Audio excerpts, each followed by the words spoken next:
guys, so welcome back to my channel. Today I have a special chit chat video for you guys today, and it's going to be about tips and tricks for your first year in college.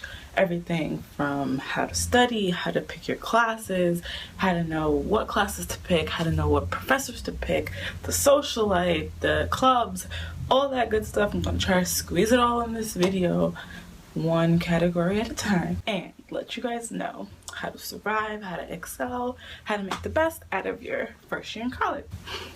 And I know the summer before you go away to school, or if you're staying home and still going to school, it's like this weird time where you're like really anxious. You're like picking all your room decorations, you're picking your dorm bedding, you're like trying to Facebook stalk your roommate because you don't know who they are. And it's just a really fun time that I very much so miss. I'm going to be a junior in the fall, so halfway done with school, so I figured I'd give back to you guys, let you guys know some tips and tricks, because August will be here before you know it and you will be in school. So let's get on with the video. My first tip would be not to overbuy.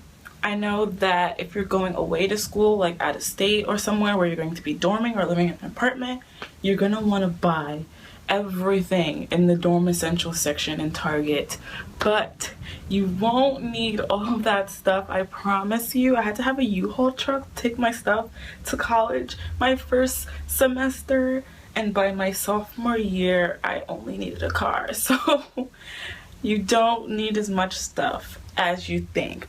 Try to pack light, try to pack for the seasons. So say you know you're going to be coming home for Christmas or for Thanksgiving, only pack the seasonal clothing that you will need up until that point, and then switch out when you come home so that you don't need to bring that much stuff.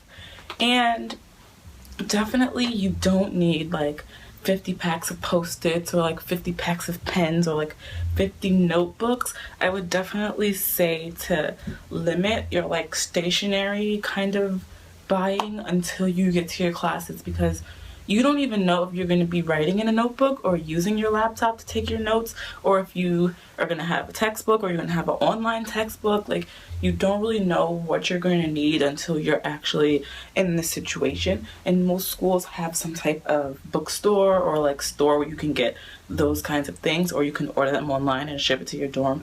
It's better to buy less and get what you need as you are up there. But definitely don't buy too much. Don't overpack your clothing, you guys. It will be hell to move out. Somehow across the semester you accumulate more things, you're like shopping, you're doing whatever, and you come home with more stuff than you even brought, and it's just a mess. So try not to overpack. If you want me to do a video on what to pack for school, I definitely can do a more in-depth talk about that, so just let me know. Just don't do it. I've done it already. It's not fun. Dorm rooms are not that big. You do not have that much space. Okay, so my second tip, we're gonna try and go in the order that you're gonna experience things. So I did the before you move into college, don't overpack, don't overbuy.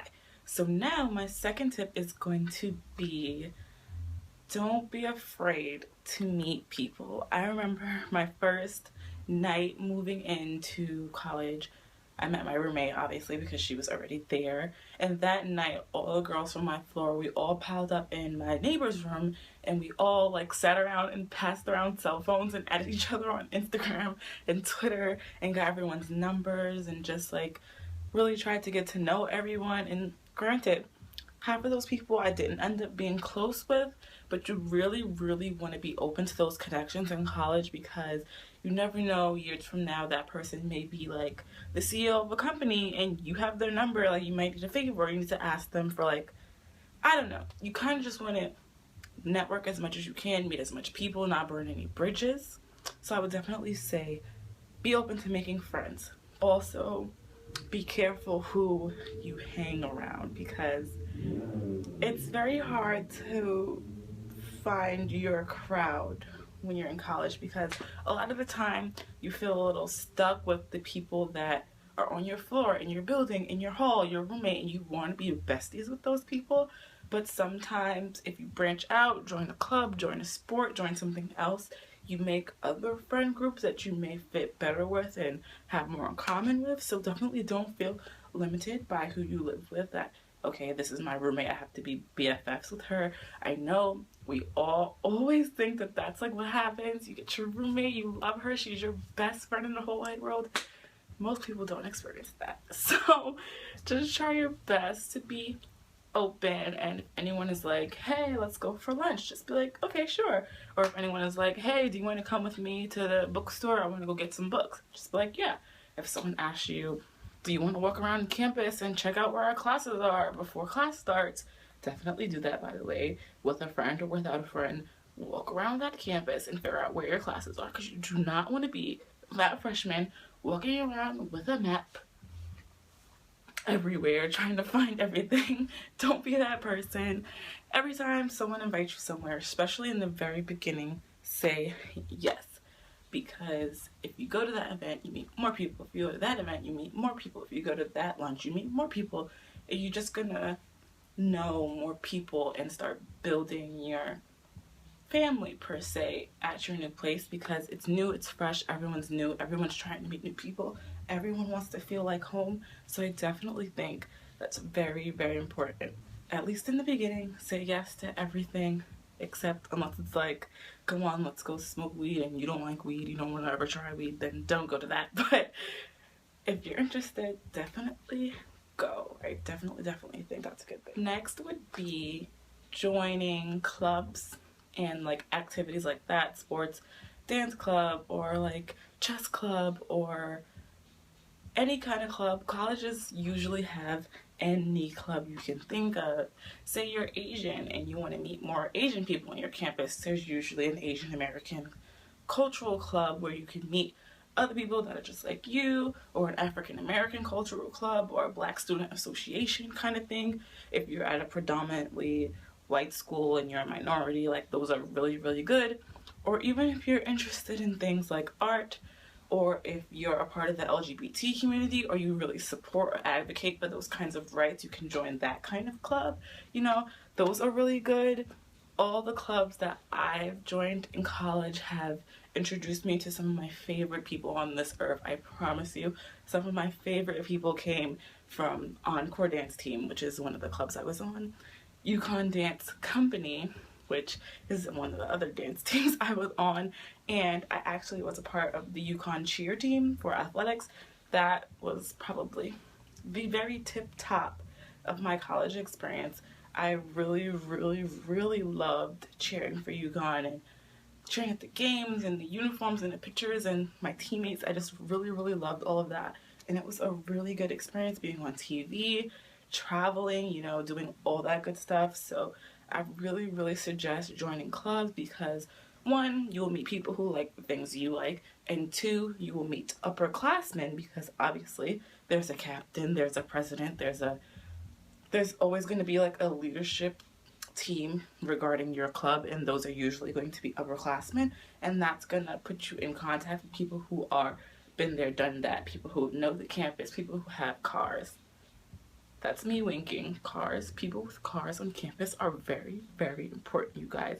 If you're not bringing your car your first semester, which most freshmen don't because the parking permits are few and far between, make friends with upperclassmen. Not to use them, but you know, it does come in handy if you know people with a car, because you can go grocery shopping, you can get a ride to parties, and you can just, you know, knowing upperclassmen is really good for, you know, the social life aspect. It'll make your life a lot easier. And picking classes, you can ask the upperclassmen, like, oh, do you know an easy gen ed, which is a general education requirement, like a art history, or like classes that aren't your major that you have to take to fulfill the requirement. And you kind of want easy A's for those classes, because why would you want to take a hard class in something that you don't really like, you're not really interested in? So that really helped me, like asking upperclassmen which professors are good, like have you had any good experience in certain classes, just knowing what to take and who not to take, because a professor can make or break your grade. I've had so many circumstances where I've been in a class with a horrible professor and another friend in the same exact class with a different professor, and they're doing so much better than me, because some professors are more difficult than others. Sometimes your learning style doesn't mesh with how they teach, so you really just gotta feel that out very early before you get stuck in a class with a professor that you don't like and it's just not going to work well for you. However, if you do get stuck like that, try to make the best of your situation. Go to their office hours or meet with other people in the class that are doing better than you and try to get help and tutoring as fast as you can, because you do not want to be that person finals week in the library to 5 a.m. trying to learn everything that you didn't learn from the first day of classes. So definitely try to get a head start on that. That would lead me into my third tip, you guys. My third tip would be to be prepared from the start with your classes. Try not to fall behind in your readings.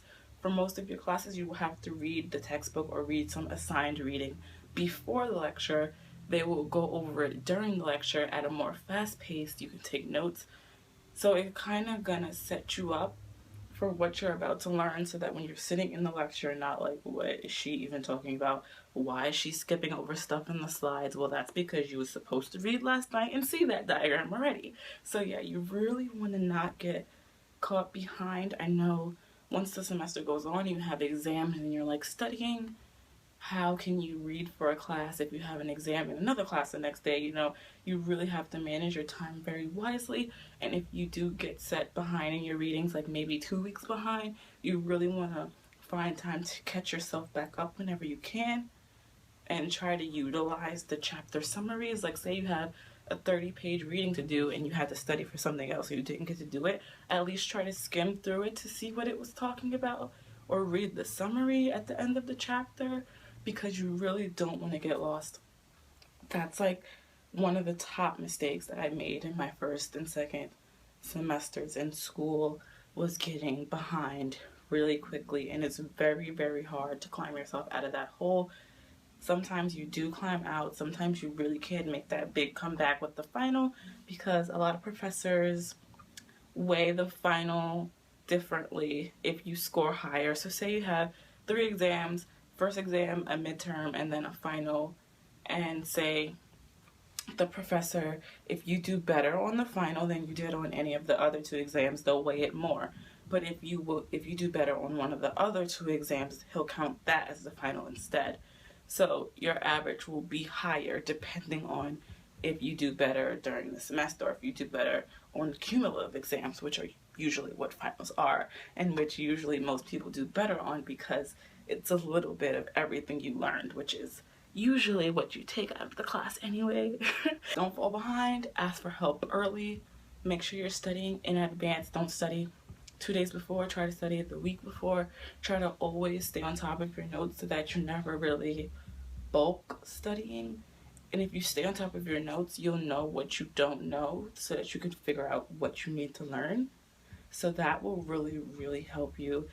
Of course, you're at school to be a student, first of all, so you really want to be on top of your grades before anything else, but also try to have some time to relax and have fun as well, and do things that you love, because that's really going to help you relax and clear your mind and set you straight for the next time you have to study. So definitely focus on that. Hey, my 4th tip is probably what a lot of people are really excited about, is social life. I definitely want to leave you guys with saying that there will always be a party. Like, never feel like, oh my god, I'm just gonna take this chance, I'm not gonna study tonight, I have to go to this party, it's gonna be the best party ever.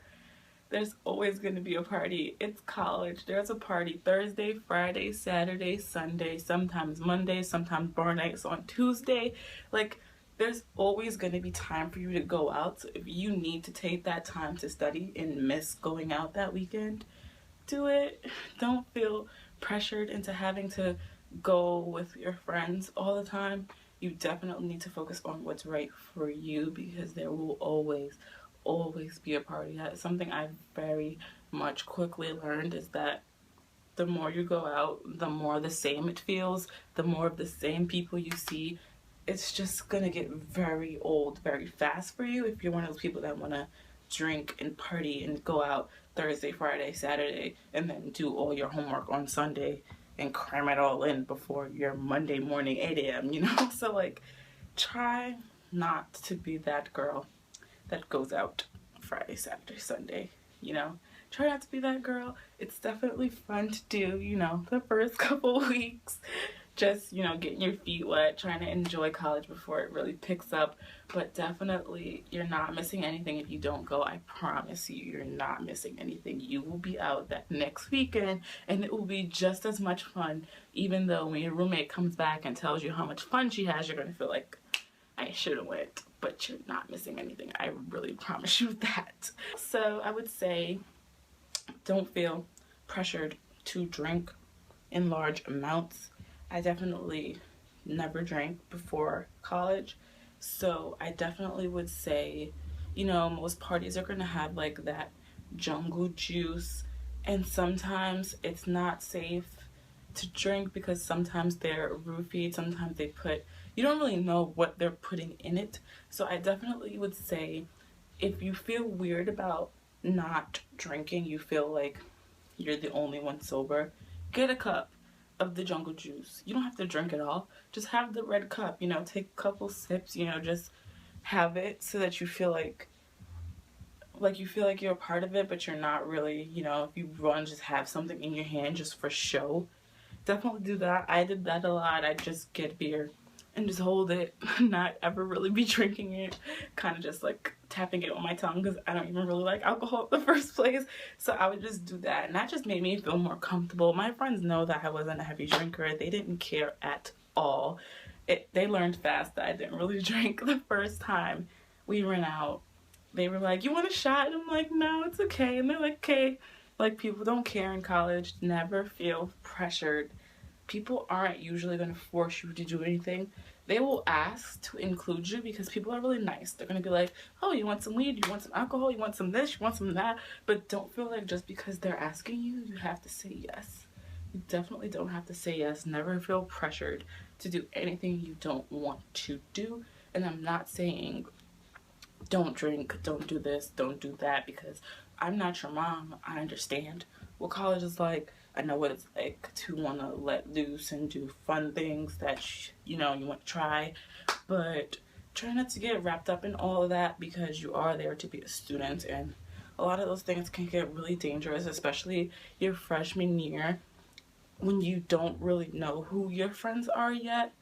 You know, I've seen things where people are like shit-faced drunk and got left at a party by their friends. You know, they're not really your friends yet. You're just your floor mates that you decided to go out with because you guys all live on the same floor and everyone's drunk and stupid, so they left you at the party and you have no ride back. You know, it's like those things like that. I would say not to get shit-faced drunk with these people that you don't really know yet, because you kind of want to be safe when you're using any kind of things like that are going to alter your state of mind, because you just never know what situation you'll get into.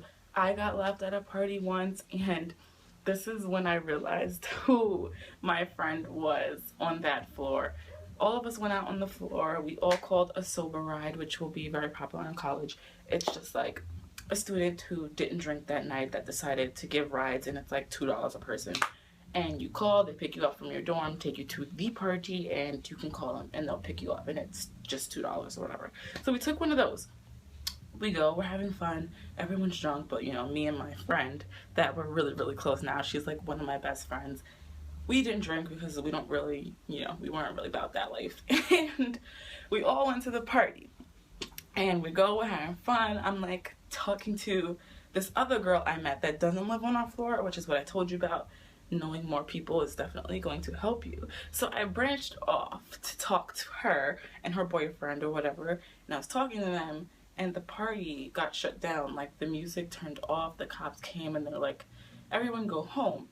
And I turn around and I look for my friends, you know, my floor mates, and everyone's gone. So I'm like, what?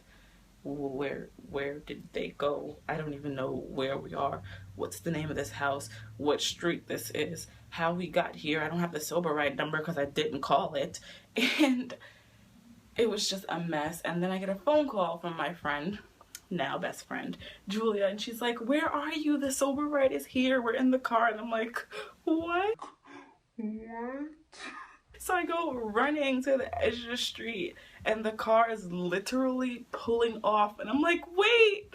And the guy rolls down the window, and I'm like, "Are my friends in there?" And Julia's like, "Erica," and I'm like, "Jules." And I was just like, from that point, I knew that this Julia girl is my friend. She called to figure out where I was because she realized one of the girls that rode with them was missing, and it was me. So that's why I definitely would say, when you're doing that whole exchange numbers and meet the girls on your floor thing, make sure you have all their numbers just in case someone gets lost eventually, because that really helped me. If I didn't give her my number, she wouldn't have any way to contact me and let me know that we're leaving without you by accident.